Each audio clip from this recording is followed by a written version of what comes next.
नमस्कार, एक बार फिर से मेरे ब्लॉग में स्वागत है। मैं इंदु नौटियाल भरत भूमि कर्णाश्रम से। तो आजकल काफ़ी ठंड हो रही है यहाँ पे, और ये मेरा किचन गार्डन है। देखिए काफ़ी हरा भरा हो गया है। और अब जा रही हूँ मैं कीर्तन में, तो काफ़ी देर हो चुकी है क्योंकि आजकल मेरे घर का काम मैं निपटा ही नहीं पा रही हूँ। बहुत ज़्यादा काम हो रखा है घर पे। तो चलिए चलते हैं कीर्तन में। तो जैसे मैं बाहर निकली तब तक हमारे मेहमान जी पहुंच गए हैं, और श्री महेंद्र पाल सिंह जी तो आप मेयर पद के लिए खड़े रखे हैं। पहले सबसे पहले आपका बहुत बहुत स्वागत करती हूँ और आपको बधाई शुभकामनाएं देती हूँ कि आप मेयर पद के लिए खड़े रखें। और अब चलिए घर पे तो अभी थोड़ी देर बात करके फिर आपको कीर्तन में ले चलती हूँ। तो आइए, स्वागत है आपका हमारे घर पे। आपका बहुत बहुत स्वागत है मेरे घर पे पहली बार आया हो, है ना? तो अच्छा लगा हमें भी, और आपको एक बार फिर से बहुत बहुत शुभकामनाएं देते हैं। और आगे अच्छा लग रहा है, एक फौजी फाइट कर रहे हैं। तो क्या उम्मीद रखें हम आपसे, और आप क्या सोच के आप मेयर पद के लिए खड़े हुए हो? वंदन करता हूँ आपको कि आपने एक प्रयास जो सार्थक रूप से कोटद्वार के नवनिर्माण के लिए निकाय चुनाव के माध्यम से होने जा रहा है, मैं दिल के गहरे से आपका आभार वंदन करता हूँ। मैं कोटद्वार की जनता का को भी नमन करता हूँ कि वे आगामी निकाय चुनाव के लिए एक अपने प्रत्याशी का यहाँ पे चुनाव करेंगे जो कोटद्वार के शिल्पकार होगा, जिसके माध्यम से आने वाले 5 सालों में कोटद्वार के नवनिर्माण के लिए, कोटद्वार के विकास के लिए योजनाएं बनाई जाएंगी। और उस व्यवस्था को बनाने में हमारा कोटद्वार की जनता के माध्यम से हम विनम्र निवेदन करना चाहते हैं कि आप एक ऐसे प्रत्याशी को जो पहले भारतीय सेना में सेवारत एक सैनिक था और आज वर्तमान में समाज सेवा के लिए प्रेरित होकर पूर्व सैनिकों की संगठित शक्ति के माध्यम से समाज की सेवा के लिए आगे आया है। और मैं समझता हूं कि यह आवश्यकता क्यों पड़ी, यह एक विषय है क्योंकि वर्तमान में राजनीतिक स्थिति पर जितने भी यहाँ पे प्रयोग हुए हैं कहीं ना कहीं फेल साबित हुए हैं, और इसकी परिणति रही है कि कोटद्वार आज एक बीमारू श्रेणी का नगर मात्र रह चुका है। यह नगर अपनी मूलभूत समस्याओं से ग्रसित है, और इस जो कशमकश की जो एक घड़ी है, उस बेला को हम आगे बढ़ाने के लिए हम कोटद्वार की सम्रांत जनता से अपील करना चाहते हैं कि एक पूर्व सैनिक जो समाज के लिए एक रोल मॉडल होता है, उसके द्वारा आज इस राजनीतिक स्थिति में एक प्रत्याशी के रूप में आपके सम्मुख हैं। और मैं आपसे विनम्र निवेदन करता हूं कि आने वाले जो 23 जनवरी 2025 है को आप खाना नंबर 6 और मेरा चुनाव चिन्ह गैस सिलेंडर है, उस पर मुहर लगाकर भारी से भारी बहुमत से जिताने का एक प्रयास करेंगे, जिसके माध्यम से हम आने वाले 5 साल में कोटद्वार की प्रशासनिक व्यवस्था को चुस्त दुरुस्त और प्रशासन और शासन को जनता तक ले जाने के लिए हम साकार होंगे। आपको एक बार फिर से बधाई देती हूँ। अच्छा, जैसे हमारे इधर जो छोटी मोटी समस्या हैं, जैसे रोड पे आप आए होंगे तो कई गाय, सांड, कई प्रकार के जानवर आपको मिले होंगे। दूसरे जो रोड बन रही है, आधा बना हुआ है, आधा छूटा हुआ है, वैकल्पिक मार्ग से हम लोग बहुत परेशान हो रहे हैं। कई चीज़ें हैं, मतलब बहुत सारी हम लोगों की जो आशाएं हैं कि हम ये चाहते हैं कि हमारा कोटद्वार बहुत ही खूबसूरत कोटद्वार बने, नवनिर्माण हो कोटद्वार का। छोटा सा जैसे बस अड्डा हो गया हमारा, लाल ढंग वाली रोड हो गई हमारी, कई चीज़ें समस्याएं हैं। तो इसका मतलब हम क्या उम्मीद करें आपसे? देखिए, पूर्व की व्यवस्थाएं और वर्तमान की व्यवस्थाओं के बीच का जो हमारी सफलता और असफलता, जिसके कारण ये व्यवस्थाएं बनी हैं और बिगड़ी हैं, उसके ऊपर विश्लेषण करना होगा। ये सबसे बड़ी बात है, क्योंकि जब हम देखते हैं कि वर्तमान में कैटल हाउस कोटद्वार में तो हैं, गौधाम हैं, लेकिन उनके संवर्धन और संरक्षण के लिए हम लोग विफल रहे हैं। और ये कहीं ना कहीं प्रबंधन की कमी रही है, नगर निगम के जो कार्य क्षेत्र के अंतर्गत जो विषय हैं उनकी कमी रही है, उनको दूर करने की एक विषय है। दूसरा, हमें कोटद्वार में एक लैंड बैंक बनाने की आवश्यकता है। लैंड बैंक किसे कहते हैं? जो सरकारी जमीन को हम एक कानूनी दायरे में लाते हुए और उसका एक ब्यौरा अपने पास रखें, जिसके माध्यम से हम सनय क्षेत्र में, वहाँ पे ऑलरेडी हमारे पास एक गौधाम है, उसी तरह हम सिगटी क्षेत्र में भी एक गौधाम खोलें, जिसके माध्यम से हम पशुओं, जो आवारा पशुओं को वहाँ पे संवर्धन और संरक्षण कर सके। उसी प्रकार जिस प्रकार रोडों की व्यवस्था है, इन व्यवस्थाओं को चुस्त दुरुस्त करने के लिए आपको धरातल पर काम करने की आवश्यकता है। इसके लिए आपको निरंतर सर्वे, सर्वेक्षण और प्रबंधन और नियोजन, ये तीनों चीज़ों को करना होगा। और ये तब संभव होते हैं जब आप उन व्यवस्थाओं को जानने के लिए धरातल पर जाएंगे। और इसके लिए आपके पास एक जागरूक जो प्रत्याशी, जागरूक प्रशासक और जागरूक राजनेता होना नितांत आवश्यक है। और मैं ये भी कहना चाहता हूँ, ये व्यवस्थाएं ब्यूरोक्रेट के माध्यम से की जाती हैं। आपने सिर्फ इनको करने के लिए आपने दिशा निर्देश और धन की व्यवस्था, उसके साथ ट्रांसपेरेंसी, हम खर्च करेंगे तो उस पर ट्रांसपेरेंसी, सिस्टम ट्रांसपेरेंट होना बहुत नितांत आवश्यकता है। तो मैं आपके माध्यम से कहना चाहता हूँ कि इन सब विषयों पर समय समय पर कार्य योजनाएं स्थापित की जाएंगी और कोटद्वार को एक नया बनाने के लिए हम निरंतर प्रयास करते रहेंगे। इसके लिए अगर हमें धरातल पर जगह जगह अपने कैंप या हम सभाएं आयोजित करेंगे, जिसके माध्यम से हम वहाँ के लोकल समस्याओं को निराकरण करने के लिए हम उनसे पूछेंगे और उनका निराकरण हम करने का एक प्रयास करेंगे। और बहुत बड़ी समस्या है हमारे क्षेत्र में कि जो मतलब जो बंदर हुए हैं ना, बहुत ज़्यादा हुए हैं। तो हमारे इधर की जो महिलाएं हैं, उन्होंने बोला कि जो बंदर भगाएगा उसको हम वोट देंगे, चाहे कोई भी हो। तो उसके लिए क्या करोगे आप? ऐसा है, अति हो रखे, अति मंकी कैचर है, इनके केब बने हैं यहाँ हमारे पास नगर निगम में, इनके केज हैं, गाड़ियाँ हैं इनकी।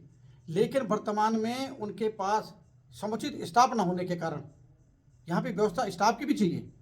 और उस जो कैचर जो बैन है उसको निरंतर क्षेत्र में भेजना पड़ेगा।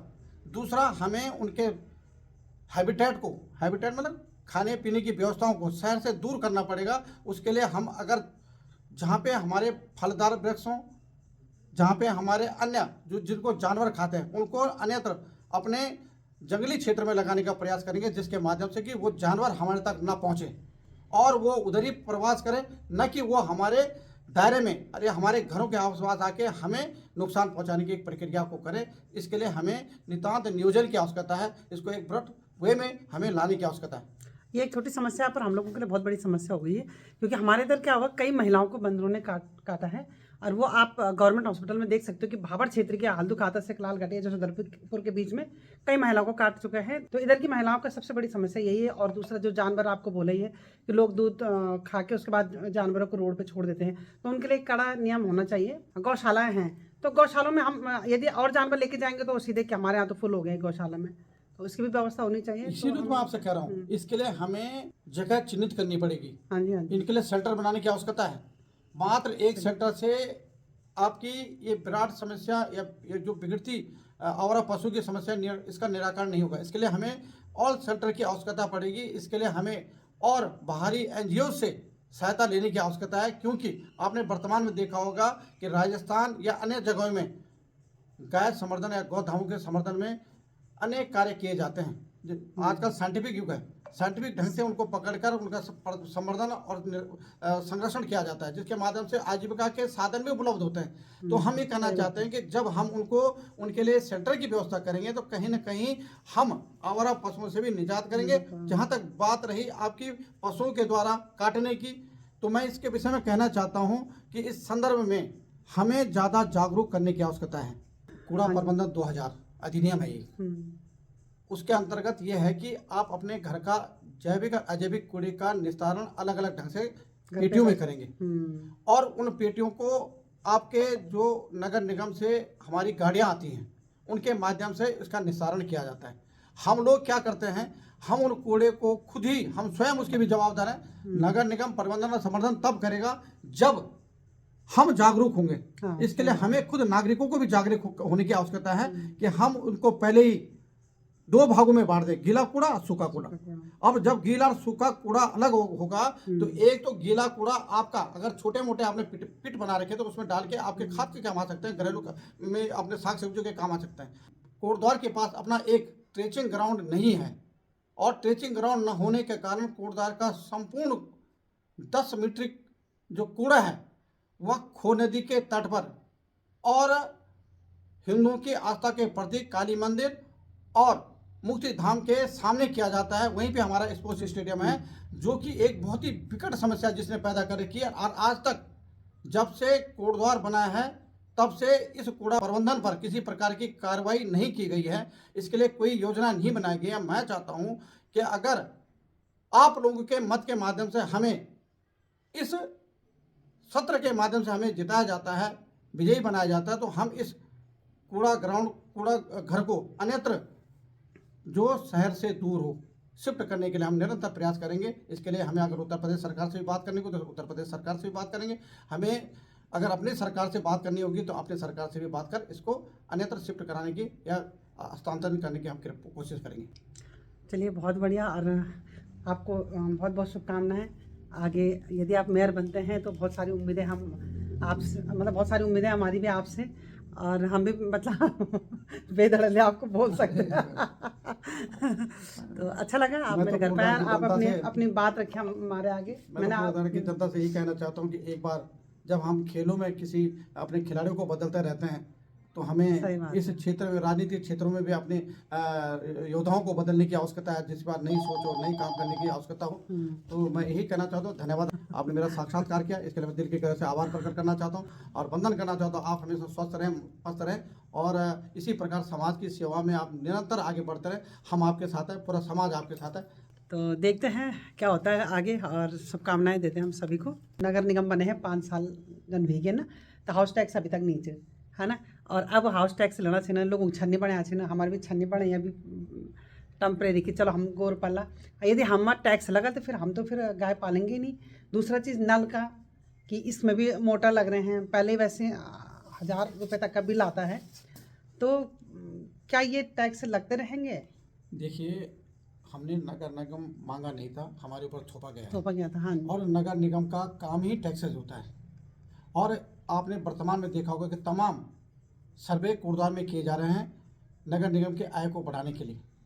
और मैं आपसे कहना चाहता हूं कि अगर आपने उन्हीं ढांटी राजनेताओं को जिताने का काम किया तो कहीं ना कहीं आपके ऊपर टैक्स पुनः निर्धारित किए जाएंगे और शीघ्र अतिशीघ्र ये टैक्स कोटद्वार की जनता पर लगेंगे। इसलिए इस बार आपके पास मौका है कि आप एक निर्दलीय प्रत्याशी, जो न इस दल का है न उस दल का है, उसका सरोकार सीधे संविधानप्रद है और उसी के माध्यम से कार्यों को नियोजित किया जाएगा। और हम अपेक्षा करते हैं कि अगर कोटद्वार की जनता हमें जिताती है तो हम इन टैक्सों को अधिभार कोटद्वार की जनता पर और गरीब जनता पर हम नहीं पड़ने देंगे। ये मैं आपसे बिना निवेदन करना चाहता हूँ, क्योंकि वर्तमान परिप्रेक्ष्य में जिस प्रकार से अभी हमने कोटद्वार विकास प्राधिकरण पर कुछ दिन के लिए स्टे लगा रखा है, लेकिन कभी न कभी स्टे खुलेगा। और जब ये खुलेगा तो आप जानते हैं कि कोटद्वार के टैक्सेस पे, मकानों पे जिस प्रकार का सर्वे किया जा रहा है कि ये टाइल्स वाले मकान है जिसमें इतना पड़ेगा, इसके रेट निर्धारित हैं और इस निर्धारण के कारण एक गरीब पिसता जाएगा और जिसकी मार वो आने वाले दिनों में सह नहीं सकता है। इसके लिए मैं आपके माध्यम से बिना निवेदन करना चाहता हूं कि आप इस बार एक ऐसे निर्दलीय प्रत्याशी को चुनें जो इस अधिभार को कम करने में आपका हितैषी बनेगा, सार्थक बनेगा। और दूसरा मैं आपसे एक बात और कहना चाहता हूँ कि कोटद्वार में एक मोटर नगर हुआ करता है, जहाँ पर कि एक बस अड्डा है। उस बस अड्डे को विगत 12 सालों से कानूनी अड़चन में फंसाकर वहाँ पे व्यवस्थाओं को अव्यवस्थित करने का काम किया जाए, जिसके कारण वहाँ पे निर्माण नहीं हो पा रहा है। और इस निर्माण को अगर गति देनी है तो हमें नए नेतृत्व को लाना है, जिसके माध्यम से आने वाले 6 दिनों में हम मोटर नगर की व्यवस्था को ठीक करने का हम प्रयास करेंगे। अच्छा, एक और समस्या दिमाग में आ गया, एक छोटी सी समस्या है तो बहुत बड़ी समस्या वो भी। एक तो बच्चे जो हेलमेट नहीं पहनते हैं, उसके लिए क्या करोगे? दूसरा, आजकल जो बच्चे हैं नशे की ओर बहुत जा रहे हैं, उसको कैसे कंट्रोल करोगे आप? इसमें भी है और कई चीज़ें हैं उसमें, तो उसमें कुछ रोल रहेगा आपका? ऐसे नॉर्मल पूछने में आपसे। देखिए, ये पारिवारिक जो हमारे संस्कार है उसके माध्यम से आगे संवर्धित और संरक्षित किया जाता है। हम अगर अपने बच्चे को, हमें पहले अपने आप खुद जागरूक होना पड़ेगा कोटद्वार की जनता को, उसके बाद हम शासन और प्रशासन के माध्यम से इनको इस पर सख्ती करने का हम एक प्रयास करेंगे। क्यों करेंगे? क्योंकि अगर हमारा बच्चा अगर किसी दुर्घटनाग्रस्त होता है तो दुख हमें होगा। इसके लिए कई प्रकार की योजनाएं और कई प्रकार की जो रैलियाँ शासन प्रशासन के माध्यम पुलिस के माध्यम से की जाती है समय समय पे, इन जो जागरूकता अभियानों को और गति देने का काम किया जाएगा, जिसके माध्यम से हम चाहेंगे कि हमारा कोटद्वार विशुद्ध रूप से दुर्घटनाओं से बचे, हमारे नौनिहाल अपनी जान गंवाने से बचे और हमारा कोटद्वार एक स्वस्थ कोटद्वार रहे। दूसरा, आपने अभी एक विषय और रखा था कि नशा। आप वर्तमान में देखते हैं कि कौशल विकास की योजनाओं के न होने के कारण आज का हमारा युवा नशे की गर्त या नशे का आदी हो चुका है। इसके लिए हमें जन जागरण करना होगा, साथ में कौशल विकास के अंतर्गत आने वाली अनेक योजनाओं को धरातल पर लाना होगा, खेलकूद की व्यवस्थाओं को बनाना होगा और युवाओं को आगे बढ़ने के लिए लाइब्रेरीज और अन्य व्यवस्थाओं को करना होगा, जिसके माध्यम से हम उन बच्चों को एक मेन स्ट्रीम में लाके एक उनके कौशल विकास और उनके विकास को आगे बढ़ाने का काम करेंगे।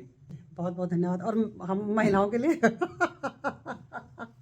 महिलाएं तो जननी हैं और हम महिलाओं के लिए उनकी भी योजनाएं हैं। सरकार ने अनेक योजनाओं को यहाँ पे महिलाओं के लिए दी हुई हैं, लेकिन धरातल पर वो किस प्रकार उतरती हैं ये देखने का विषय है। लेकिन वर्तमान में जिस प्रकार की व्यवस्थाएं महिलाओं के लिए होनी चाहिए वो है नहीं, और उसके लिए भी कौशल विकास उनके हाथ में रोजगार स्वरोजगार की व्यवस्था करना एक नगर निगम की भी जवाबदारी है। और हम चाहेंगे कि इन योजनाओं को अनेक उस जन जागरण माध्यमों से हम आगे बढ़ाने का काम करेंगे। धन्यवाद। तो बहुत बहुत धन्यवाद आपका, और एक बार फिर से आपको ढेरों शुभकामनाएं। चलिए अब चलते हैं हम मंदिर में कीर्तन में, और अच्छा लगा, बहुत अच्छा लगा आपसे आज बात करके। तो हम आपका स्वागत करते हैं और आपको शुभकामनाएं देते हैं। साथ में भाई साहब जी भी आ रहे हैं प्रचार प्रसार के लिए, तो अच्छा लगा आज। मैं तो यही का लोकल हूँ। अच्छा।